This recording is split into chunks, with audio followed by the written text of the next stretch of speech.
नमस्कार स्वामी भक्तांनो, सर्वप्रथम सर्वांना श्री स्वामी समर्थ। आजच्या व्हिडिओमध्ये आपण एका स्वामी भक्त ताईंना स्वामींनी अनंत चतुर्थी दिवशी खूप मोठा अनुभव दिला तो ऐकणार आहोत। पुढील सर्व आपण ताईंच्या शब्दातच ऐकूया। ताई म्हणतात, सर्वांना श्री स्वामी समर्थ। मी श्रीपाद श्री वल्लभ चरित्रामृत ग्रंथाचे पारायण पूर्ण केले।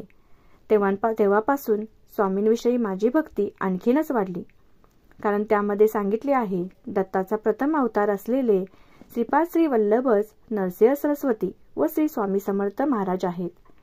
तसेच त्यामध्ये अन्नदानाचे महत्त्व देखील खूप छान प्रकारे सांगितले आहे।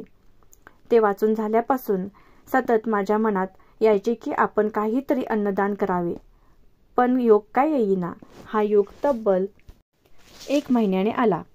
याला स्वामी कृपाच म्हणावी, कारण स्वामींच्या इच्छेशिवाय आपण काहीच करू शकत नाही। मनात सतत प्रार्थना करायची, स्वामी काहीतरी प्रसाद करावा वाटतो, पण काय करू। तेवढ्यात गणपती आले। मग असं वाटू लागले की मंडळाचा गणपती अनंत चतुर्थीला जातो, त्या दिवशी आरतीला येणाऱ्या लोकांसाठी आपण खिरीचा प्रसाद करावा। मी हे माझ्या मिस्टरांना देखील सांगितले, पण ते म्हणाले एवढं वाटणार कोण। मी म्हटलं ते सर्व स्वामींवर सोडा, ते बघून घेतील। त्या दिवशी खीर बनवून घेतली।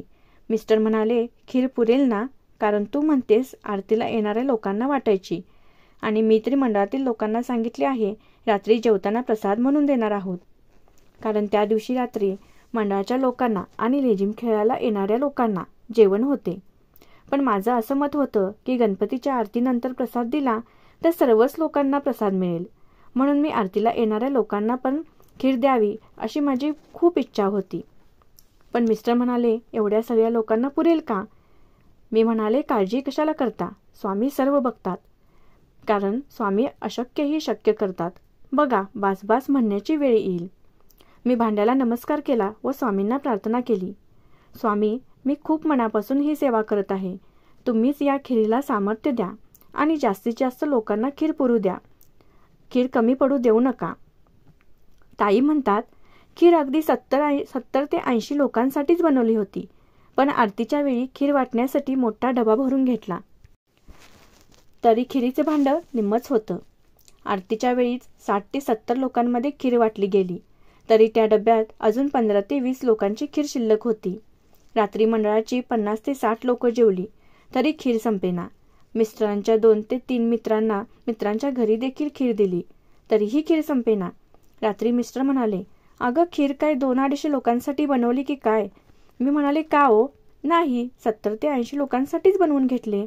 तर मिस्टर म्हणाले, अगं मंडळातल्या सगळ्यांना मी भरपूर वाढली, 2 ते 3 मित्रांनी देखील नेली, पण अजून खिरीचं भांड रिकामं होण्याचं नावच घेत नाहीये।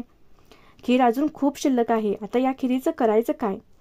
हे ऐकून चटकन माझं मन अगदी भरून आलं, कारण स्वामींनी त्यांच्या या भक्ताच्या हाकेला धाव घेऊन 70 ते 80 लोकांची खीर अगदी 150च्या वर लोकांनी खाऊन पण संपून दिली नव्हती। मी मिस्टरांना म्हणाले, बघा मी म्हटलं होतं ना तुम्हाला, स्वामी बास बास म्हणण्याची वेळ आणतील, पण खीर संपणार नाही।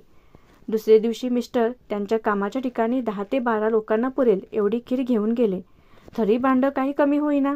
शेवटी भांड्याला नमस्कार केला व स्वामींना म्हणाले, स्वामी तुमची लीला अपरंपार आहे हो, या भक्ताच्या हाकेला धावून आलात, स्वामी सगळे तृप्त झाले हो, आता बास करा। त्यानंतर शेजारच्या एका मुलीला बोलावून थोडी खीर दिली, आणि आश्चर्य म्हणजे जी खीर संपत नव्हती त्या मुलीला खीर दिली आणि भांडच रिकामं झालं। जेमतेम 7-8 लोकांची खीर त्यात शिल्लक राहिली। ताई म्हणतात, खरंच हा चमत्कार बघून डोळ्यात पाणी आलं। माझ्या स्वामींनी माझ्यावर खूप मोठी कृपा केली होती। त्यामुळे ताई म्हणतात, माझी सर्वांना विनंती आहे, मनापासून स्वामींना हाक मारा, ते आपल्या मदतीला नक्की धावून येतात। स्वामींची लीला खूप आगाध आहे। ताई खरंच तुमचा अनुभव खूप छान होता। तुमचा अनुभव ऐकून माझीही स्वामींवरील भक्ती अजूनच दृढ झाली। तुम्हाला ताईंचा अनुभव कसा वाटला कमेंट करून नक्की सांगा, आणि तुम्हालाही स्वामींचे काही अनुभव आले असतील तर नक्की कमेंट करा, म्हणजे तुमचेही अनुभव आपल्या सर्व स्वामी भक्तांना समजतील। चॅनेलवर नवीन असाल तर चॅनेलला सबस्क्राईब करा। धन्यवाद। श्री स्वामी समर्थ।